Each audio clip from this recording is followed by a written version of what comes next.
दिव्यता केवल शक्तिशाली होने में नहीं, बल्कि वास्तविक दिव्यता दूसरों में शक्ति जागृत करने में है। मन की गतिविधियों, होश, श्वास और भावनाओं के माध्यम से भगवान की शक्ति सदा तुम्हारे साथ है। जीवन में वाणी को संयम में रखना अनिवार्य है, क्योंकि वाणी से दिए हुए घाव कभी भरे नहीं जा सकते। जब हम स्वयं जीवन के शिल्पकार हैं, तो चलो हम अपनी मुश्किलों को हराते हैं, जीवन में मुस्कुराते हैं। एक बार माफ करके अच्छे बन जाओ, पर दोबारा उसी इंसान पर भरोसा करके बेवकूफ कभी ना बनो। न हार चाहिए, ना जीत चाहिए। जीवन में अच्छी सफलता के लिए परिवार और कुछ मित्र का साथ चाहिए। रिश्तों को निभाने के लिए वक्त निकालिए, कहीं ऐसा ना हो जब आपके पास वक्त हो तो रिश्ता ही न बचे। वो जो इस ज्ञान में विश्वास नहीं रखते, मुझे प्राप्त किए बिना जन्म और मृत्यु के चक्र का अनुगमन करते हैं।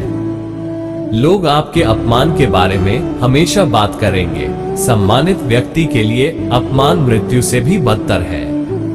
जो दूसरों की तकलीफों को समझते हैं, जिनमें दया है, दिल से अच्छे हैं, उन्हें दोबारा जन्म लेना नहीं पड़ता। जीवन में आधे दुख इस वजह से आते हैं क्योंकि हमने उनसे आशाएं रखी जिनसे हमें नहीं रखनी चाहिए थी। जीवन में समय चाहे जैसा भी हो, परिवार के साथ रहो। सुख हो तो बढ़ जाता है और दुख हो तो बच जाता है। इस संसार में मूर्ख व्यक्ति, अधर्मी, अज्ञानी व नास्तिक प्रकृति का व्यक्ति मेरी शरण स्वीकार नहीं कर सकता। ज्ञानी व्यक्ति को कर्म के प्रतिफल की अपेक्षा कर रहे अज्ञानी व्यक्ति के दिमाग को अस्थिर नहीं करना चाहिए।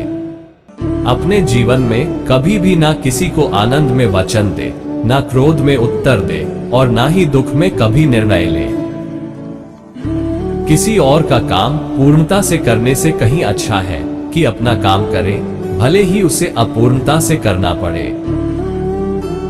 मैं ही इस सृष्टि की रचना करता हूँ, मैं ही इसका पालन पोषण करता हूँ और मैं ही इस सृष्टि का विनाश करता हूँ। कृष्ण कहते हैं, जब जब संसार में धर्म की हानि होगी, अधर्म की विजय, तब तब मैं इस पृथ्वी पर अवतार लूंगा। अमीर बनने के लिए एक एक क्षण संग्रह करना ही पड़ता है, किंतु अमर बनने के लिए एक एक कण बांटना पड़ता है। जिंदगी में सब कुछ खत्म होना जैसा कुछ भी नहीं होता। हमेशा एक नहीं शुरुआत हमारा इंतजार कर रही होती है। हे अर्जुन, मैं भूत, वर्तमान और भविष्य के सभी प्राणियों को जानता हूँ, किंतु वास्तविकता में कोई मुझे नहीं जानता। लोग कहते हैं अपनों के आगे झुक जाना चाहिए, किंतु सच बात तो ये है, जो अपने होते हैं वो कभी झुकने ही नहीं देते। वो दिन मत दिखाना कान्हा कि हमें खुद पर गुरूर हो जाए। रखना अपने दिल में इस तरह की जीवन सफल हो जाए। वो जो सभी इच्छाएं त्याग देता है, मैं और मेरा की लालसा तथा भावना से मुक्त हो जाता है, उसे शांति प्राप्त होती है। हमेशा छोटी छोटी गलतियों से बचने की कोशिश किया करो, क्योंकि इंसान पहाड़ों से नहीं पत्थरों से ठोकर खाता है। शांति से भी दुखों का अंत हो जाता है और शांत चित्त मनुष्य की बुद्धि शीघ्र ही स्थिर होकर परमात्मा से युक्त हो जाती है। अपनी पीड़ा के लिए संसार को दोष मत दो, अपने मन को समझाओ। तुम्हारे मन का परिवर्तन ही तुम्हारे दुखों का अंत है। श्री कृष्ण कहते हैं, एक बार माफ करके अच्छे बन जाओ, पर दोबारा उसी इंसान पर भरोसा करके बेवकूफ कभी ना बनो। इच्छा पूरी नहीं होती तो क्रोध बढ़ता है और इच्छा पूरी होती है तो लोभ बढ़ता है। इसलिए जीवन की हर स्थिति में धैर्य बनाए रखना। अगर तुम अपना कल्याण चाहते हो तो सभी उपदेशों, सभी धर्मों को छोड़कर मेरी शरण में आ जाओ, मैं तुम्हें मुक्ति प्रदान करूंगा। जो हुआ अच्छा हुआ, जो होगा अच्छा होगा।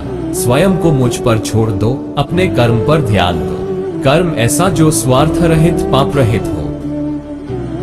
कृष्ण ने दुष्टों को भी अपनी गलती सुधारने का मौका दिया, क्योंकि वो किसी मनुष्य को नहीं, उसके अंदर के बुराई को मारना चाहते थे।